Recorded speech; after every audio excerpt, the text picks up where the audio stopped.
नमस्कार, आप Bharat news live देख रहे हैं। इस वक्त मैं केंद्रीय संस्कृत विश्वविद्यालय जनकपुरी में हूँ। यहाँ पे केंद्रीय संस्कृत विश्वविद्यालय के माध्यम से एक बड़ा कदम उठाया गया। 43 संस्कृत की पुस्तकों का 43 ग्रंथों का लोकार्पण किया गया और इस मौके पर संस्कृत के तमाम विद्वान मौजूद रहे। और सबसे खास बात ये रही कि इस कार्यक्रम में आरएसएस के सरकर्वा दत्तात्रेय होसबोले मौजूद रहे। उन्होंने कहा कि मुगलों के समय पर जो लोग मुगलों ने हमारे ऊपर राज करा, उस समय के लोग भी मानते थे कि मुगल उनसे हमसे श्रेष्ठ नहीं है, लेकिन ये धारणा बना दी गई, मुगलों को श्रेष्ठ बताया गया। और उन्होंने बताया कि संस्कृत के माध्यम से ही भारत विकास के रास्ते पे जा सकता है। और भी हमने तमाम लोगों से बात करी और इस खास पल को हमने अपने कैमरे में कैद करा।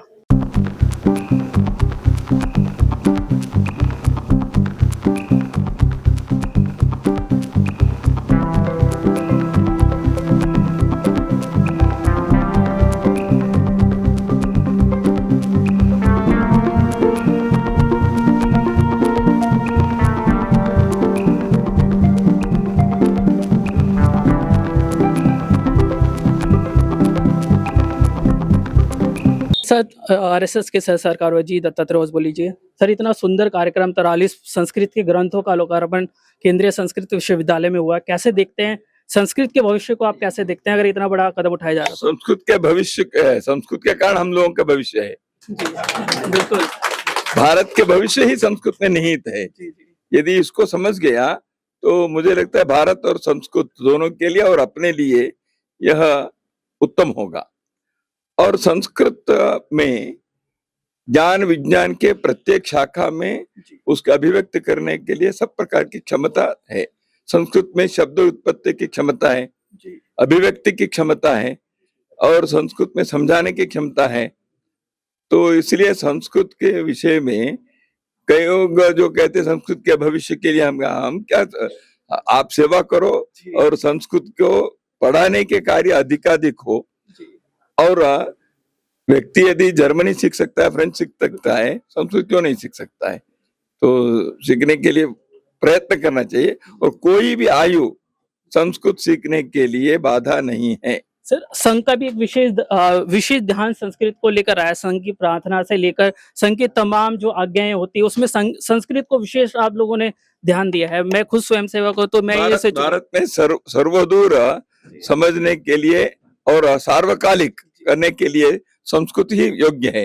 जब हम भारत को एक सांस्कृतिक दृष्टि से देखते हैं, इस देश के संस्कृति के, इस देश की पहचान की भाषा, अस्मिता की भाषा है, इसे संस्कृत ने किया है। मुझे नहीं लगता ये कोई विशेष बात की, ये तो आधारभूत है।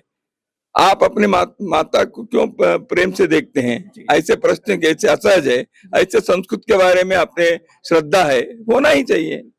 सर, विकसित भारत की हम बात करें 2047 तक, तो उसमें संस्कृत भाषा और जो हमारी क्षेत्रीय भाषा उसके लिए योगदान को लेकर भी संघ अधिकतर बोलता रहा है। संस्कृत से सभी भाषा यह अधिक क्षमता और उसके अंदर शब्द के कारण हो, भाषा को वर्धन करने के लिए, भाषा को और संपन्न करने के लिए संस्कृत की आवश्यकता है। किसी भी भाषा के लिए संस्कृत कभी भी वो बाधा नहीं है। एक गलत विमर्श चला है संस्कृत के कारण भारत के अन्य भाषा के। संस्कृत भारत के सभी के लिए मातृवात्सल्य से उसको पोषण करती है। तो ऐसे भाषा कैसे बाधा हो सकती है? ऐसे लोग अंग्रेजी और बाकी भाषा बाधा नहीं है ऐसे कहकर चल जाएगा क्या? इसलिए संस्कृत के कारण सभी भाषा के वर्धन में सब प्रकार के पोषक तत्व है।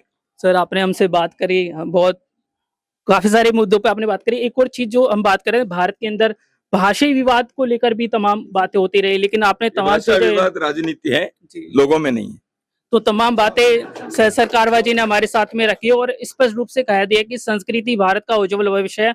और एक शानदार कार्यक्रम सेंट्रल संस्कृत यूनिवर्सिटी में किया गया। 43 पुस्तकों का लोकार्पण यहाँ पर हुआ और बहुत अच्छी पुस्तकें हैं और माना जा सकता है कि संस्कृत से ही हमारा भविष्य है।